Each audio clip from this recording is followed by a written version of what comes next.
Mana Balagbogbo is News Central's correspondent in Kogi State. He joins me live. I also have, I'll be joined by Amenze Bazuaye. She's also News Central's correspondent in Edo State, who would also be joining me on the program. Let me start with you, Mana. Mana, great to have you. Let's get straight to it. Looking at the security situation right now in Kogi State, we've seen, series of attacks, particularly in recent times. Even though the government of the state keeps insisting it has its hands on the trigger, it's on top of the situations, yet we see pockets of cases happen. What exactly is the actual situation in Kogi State, please?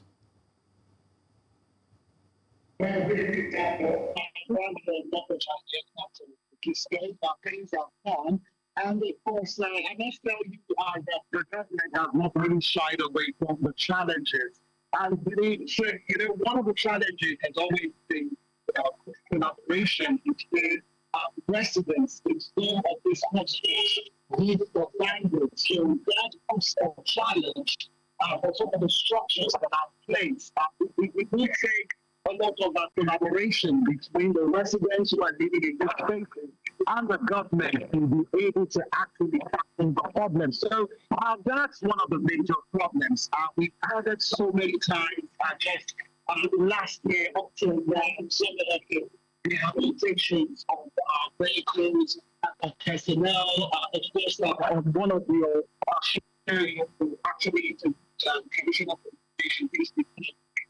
Talked about upgrading the salaries for vigilante across the state and to make them pensionable. These are just some of the measures that the government has taken, but I mean, it's still a tough challenge. But let's speak geography.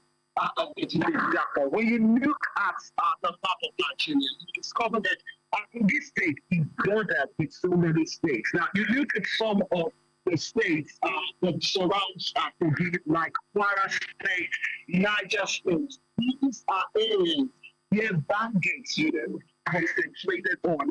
And the governments in those states have been fighting those bandits. So once they move out of the terrain of the particular state where they have been pushed away from, they find their way into Kogi State. So these compounds the problem. So you will see that the problem goes beyond what even the state government can do, because this is a national problem. And security analysts will always tell us that it's as a result of ungoverned spaces. These spaces in the bushes, in the forest, these are where the major problems are. You look at the border between Kwara State and then Kogi State. You look at one of the local government areas that borders Kwara State, like All right, thank you. Thank you very much. I mean, of course, you've given us a detailed, I call it analysis and report of what exactly is going on in Kogi State. Let me leave you for a moment and bring in Amenze into the conversation right now. She is, of course, News Central's correspondent in Edo State. It's great to have you. And now, aside, of course, I call it a speech of Mr. Governor on the recent protest, just to also get this into perspective, there's also a directive that some of those arrested, particularly the students of AAU, be released. Can you confirm if that has happened? All right, thank you so much, Dafford. Just a few minutes before we started this program, I got an intel that process is already in motion. Hopefully by tomorrow, those who fall under that category, they say they are going to profile them, confirm if they truly are students of AAU Ekpoma, and if they are, then they will definitely be released from tomorrow morning. Basically, Ekpoma has, in all honesty, been in a very terrible state lately. It has not been the same, especially in the past few days.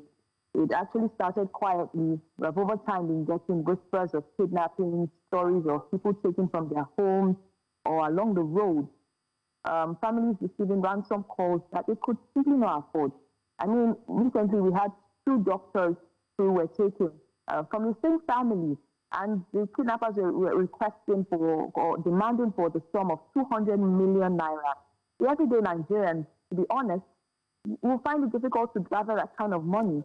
So I believe that's what actually caused the whole protest issue. A lot of residents are afraid. A lot of residents, especially the young people, say that it felt like. Amenze, we of course seem to have lost connection with you. Definitely News Central will be on top of the situation both in Kogi and Edo State. Many thanks to our correspondent there. We'll definitely keep tabs as situation there unfolds. But let's get into the crux of tonight's conversation.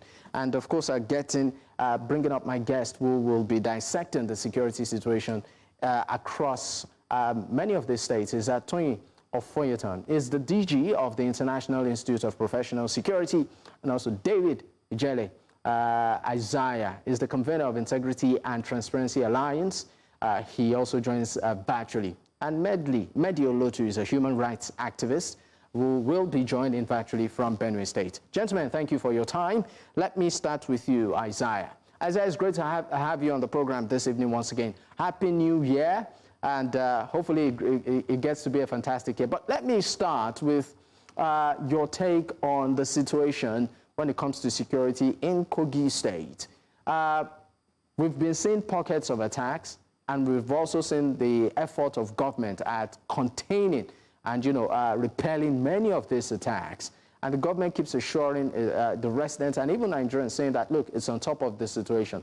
But with the current reality of things, from your perspective, are we seeing, a Kogi State that, is in charge of its security apparatus? And Happy New Year. You see, the reality of things in Nigeria sometimes is very difficult for people to comprehend to it. And you said pocket of attack. It is not pocket of attack. A lot of our people are being killed. Look, the issue of security in Kogi State, I've kept saying it. I told the governor, look, if you cannot get the solution, seek for help. My brother, we spoke the same thing on this station. If you remember the last time where you interviewed me on this security issue regarding Trump and Mr. President, and I told you something. Look, let go for help. If there is nothing wrong with seeking the assistance of America, the help of America to solve our crisis, and those who were hailing Mr. President, a sovereign nation, people like Fani Kayode and Co, who were rewarded with ambassadorial position, were not right. It is we who were right, telling the government the truth. Look, get help from America. And today, they are thanking God for that help. You have not seen such, radical attacks against since the bombardment of America with Nigeria soldiers on the 25th of December. Happy Christmas from Donald Trump to Bandit. The same thing in Kogi State. It is not pocket of attacks. There are daily attacks, except for some few days. The army chief went to Kogi State, surveyed the place for himself, and also sent some battalion. Yesterday, Olamaboro have received a FOB commander to Olamaboro, that is Olamaboro local government. And then to Isolu side. Listen to this. These crises were not there before. Now, we need to go back to the fundamentals. Why are the kidnapping so rapid in Kogi West? So I'm going to pick it up from there and ask why has it suddenly, why have we seen a spike in security concerns in the state? Because of the mineral resources. Okay, would you also want to say, because, sorry, please hold on. Would you also want to say? As wicked, hiding the truth. Some people are betting from it. How about Kogi's location? Because Kogi is bordered by about 10 states, right? I don't. I'm with you. you. Hear me? Yes, I can hear you. There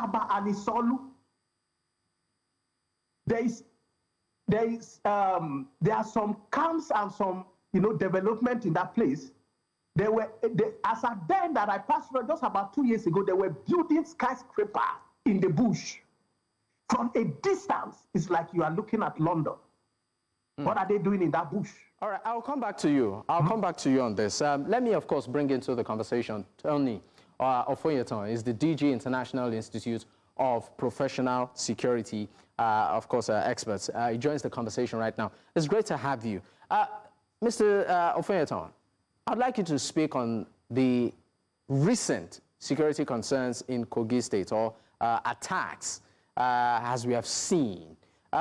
Why does it seem to be, on the rise lately?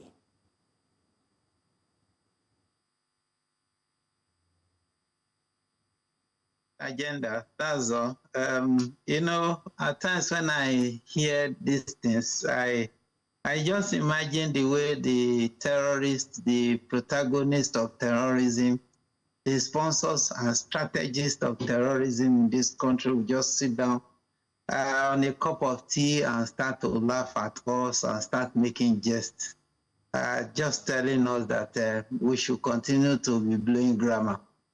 Now, why it may sound very sarcastic, but I can imagine what will be running in the mind of those that are sponsoring all this act of violence. It's still from the same central command, same agenda, which is propagated all over the country, step by step. At a time, it was Plateau State. I'm sure that the heat at the time was in Benue State. Now, Dr. Ofoyetan, I sincerely apologize for interrupting your line of thoughts, but I'm made to understand that we need to go on a break. Once we return, we'll pick up from there. Do stay with us. We'll be right back.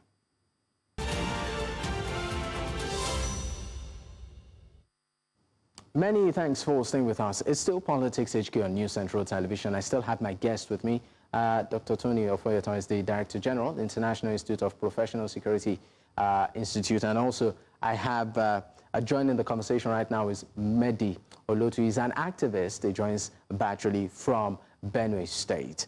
And I still have Isaiah Ijele also on the conversation. I'm staying with you, Dr. Ofoyetan. Before we went on that break, you were trying to establish a point. You mentioned some states within the Middle Belt. You were trying to sort of take us through a journey of how these attacks happen and the way they evolve and move. So I'd like you to, land on that thought. You see, what I was trying to say is that the sponsors of terrorism in this country, they have a way of giving us what to discuss and what to argue about, what to analyze, while they continue with the next phase of their agenda. If you have seen the trajectory, you would have agree with me that virtually all states in the north have had their own fair share of, terrorism, and are still having their fair share of terrorism as it is. At the level of ungoverned spaces in the country is unprecedented globally. It's only in Nigeria that you have such highest level of ungoverned spaces, where you have terrorists even having the impetus to collect taxes from people before they can either farm or harvest their produce. This is also a country where you have terrorists having to determine how much they will collect as ransom, and they will collect it and go to TikTok and display it on social media, and heaven will not fall. This is also the country where you have, the vice president, the minister of state for defense, at one point or the other, had been accused, allegedly of being, sympathetic or being connected to terrorists or banditry at one point or the other, and nothing seems to be happening. This is a country where you have people, at high and mighty at different level coming into public space with very big platform, defending terrorists, even calling terrorists and saying that they are not as bad as that. Some of them are not criminals and the like. Kogi State, Edo State, they are just one of the many examples of what we can call, a reactionary security approach as it is now. All right. So to me, it is just so painful that we have to be sounding like broken record whatever solution we are going to give in the course of this program, I'm sure that they are not novel solutions. But we just hope and pray that those that are at the arm of affairs will use their church mind this time around. All right, thank you very much. Let me bring Meddy Olotu into the conversation. He's a human rights activist and he's joining from Benue State. Meddy, we've had conversations on this program on insecurity, on several fronts, and you've at many points given first-hand accounts, particularly in Benue State. But I just want to ask you, since the intervention of the U.S. In Sokoto, where, of course, it did, what some would call a Christmas gift by the U.S. president to the terrorists, there, would you say that that has impacted in any way the security situation in Benue State? But before I go on this program, yesterday at about 12:30 a.m. till 2:30 a.m., I was not able to sleep. If you go on my show, I think I'll tag your station page on that video. There was serious attack yesterday. That same Otobiakpa that we spoke about some times ago, there was serious attack yesterday by these Fulani men. They killed about 4 persons. Then 1 woman died as a result of shock yesterday. And that was like middle of the night till about 2:30 a.m. They were shooting. The local vigilantes were trying to engage with them, but they don't have this manpower. They don't have the power. They don't have what it takes to engage with these guys. They were shooting. They went into one shop, took a lot of foodstuff that could last them in the bush, and they went away successfully. Yesterday, at the middle of the night till 2:30 a.m. this morning. That is serious. That's really concerning. And has the government reacted to it? Is the government even aware? Nothing. They have not. The government of Benue State right now is just concerned about 2027. The governor, you hear the governor is saying, the governor is not in good terms with the SSG. This one is happening. They are just concerned right now. Even the senator representing that zone, Senator Patrick Abamoru, is not saying anything. They are not doing anything. A place where your persons were killed overnight, you've not gone there and you're in that locality, is right now as I speak to you, is in his zone right now, but he has not gone there. The senator is not helping matter, the government is not, they are not saying anything, no press statement, nothing, and that's why it's not making news. All right, hopefully they get to hear it on this platform and do something about it. But let me leave you, Meddy, for a moment and go back to Isaiah. Isaiah, going back to Kogi State, you said quite a couple of things, but I'd also want to ask you the same question. Would you say in any way, you kept saying that Nigeria should open up for help, bring in the U.S., but would you say that has, since the Sokoto, bombings of terrorists by the U.S., would you say that has in any way affected the quality of security in the country since then?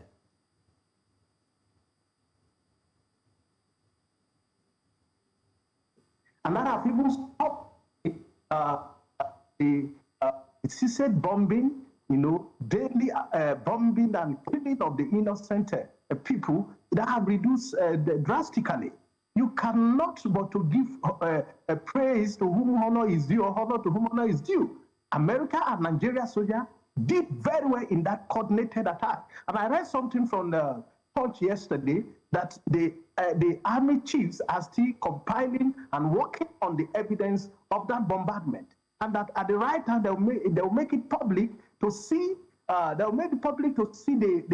level of casualty that were sustained by the bandit. That is kudos to them. And don't forget, America are precise in their operation. They are very decisive and very precise. And let me tell you this. The technology which they are working with is too sophisticated to miss. Something have dropped somewhere. Something is happening. And that is why you see their sponsors and sympathizers like Gumi crying like foul all over the internet for America to cease fire. That is to tell you, people who are killing our people, you are sympathizing with them. Such person should be arrested. I told you the last time, this man must be arrested. Let me go back to Kogi State. Kogi State issue is very peculiar because we bridge between so many states. About 9, the only state that bordered to 9 states, 10 states, is Kogi State. And that alone made it a center of attraction that some of them will perpetrate evils from other states and run into hiding in Kogi State. And that is why you see that most of the notorious Boko Haram were arrested in Kogi State. And that is because the Kogi government itself, under the puppet and the puppeteer, I don't see them doing anything so serious, if not for the recent bombardment of the army. Right now, Army in Kogi State, they are combing all the bushes. Kudos to them. Those are the things the Nigerians are asking for. Those are the things me particularly, were asking for when they were attacking my village. Before the destruction of my village, how I wish there is such an intervention. I don't think I'll lose my house, and every other person in my village will lose their own. You see, we must attack issues as they come. But you know what? Isaiah, I know you have you said quite a couple of things, but one thing you said that was pretty much striking is the strategic location of Kogi State. I tried to highlight that. If this also is a factor, Kogi State is bordered by about 10 other states. You have the FCT, you have Nasarawa, Benue State, Enugu State, you have Anambra State, Delta, Edo, Ondo, Ekiti, Kwara, and Niger State. I mean, if you look at all of these states, quite a couple of them to have their own security concerns. And just like you said because of the pressure of attacks on many of these states, some of these bandits seem to look for, some sort of hideout, in a state like Kogi State. I'm going to direct my question to Dr. Ofoyetan. Dr. Ofoyetan, with a state as strategically located as Kogi State, what can it do practically to secure itself? In 30 seconds. It's not impossible. We are talking about border security, except for the fact that for now, I don't think that they have been intentional about it. There are areas that are highly vulnerable, and that is the border between Kogi State and Niger State, and the border between Kogi State and Kwara State. And those are areas that are peculiar, that can attract the terrorists and terrorism inflow into Kogi State. So with the exception of those two major states, those are areas that I think that they can now begin to consider as hotspot when it comes to their anti-terrorism campaign. Then other borderline can talk about normal criminal activities, which could include banditry, kidnapping, armed robbery, and the like. But it's a product of one day. I expect that Kogi State should have its own internal security measures, apart from the fact that you want to bring in maybe the border security patrol issue. If they can finance it, which I doubt if they can single-handedly do that, I don't think that Kogi has that financial robust purse to be able to. But if they can liaise with immigration, they can liaise with custom, and maybe some the joint task force to assist in that area. But more importantly, what they can also do is to invest in technology. There are area drones that can move as much as 5,000 kilometers. And Kogi State can do itself the good of just having just a response team in each of the local government areas, and now have drones that can help them do the normal border patrol within their own immediate jurisdiction. Now, once that is done, they can now begin to think about having their own internal security. It can just be, like other states that have their own internal security measures, agencies. I think on the aspect of internal, so they can consider that. I think on the aspect of internal security, they work pretty much in tandem with the local vigilantes in Kogi State. I mean, we've had conversations around that here, but we'll go on a quick break. When we return, there are, of course, other angles to this conversation. We'll also be playing a disturbing video in Edo State that has actually got, reactions rolling in as regards the state of security, not just in the States, but even across the nation. Stay with us, we'll be right back. Many thanks for staying with us. It's still Politics HQ on News Central Television, and of course, we are at the final moments of today's episode. But before we go, I'll be taking your final thoughts. Isaiah. Isaiah, what's your response in 30 seconds? I mean, you're a strong advocate that the U.S. should come, intervene as security apparatus, but what's your response to those that feel that this might come at a cost? Because a country like the U.S. doesn't just intervene without some level of interest. That's for those without opinion. You see, these are the same opinion that does not the reality. When you are talking about people's opinion, does it resonate with the reality? Can he solve our problem? I have said so many things on this your station. The last time I told you that Tujojo NYC certificate is sponge, it's not real. I am telling you. I'm sorry. You can't substantiate that. To rescue us on time.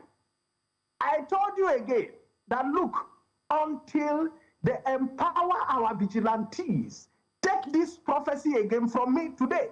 That no matter how the army are doing now in Kogi State, if our boys, if you see those Isolo boys, you see those Kaba boys. You see those Mala boys, if they are not empowered, forget it. Army will come and go. The security is local. Right. We need power the local people. Ododo is too dumb to this. I've been telling you. I'm sorry, but at this point, we really need to go. Thank you so much for your time on the program, gentlemen. It's been a pleasure having you. Of course, we had Dr. Tony Ofoyetan is Director General, International Institute of Professional Security, and also Isaiah David Ijele, Convener, Integrity and Transparency Alliance, and Meddy Olotu, human rights activist joining from Benue State. Gentlemen, it's been a pleasure once again. Thank you for your time.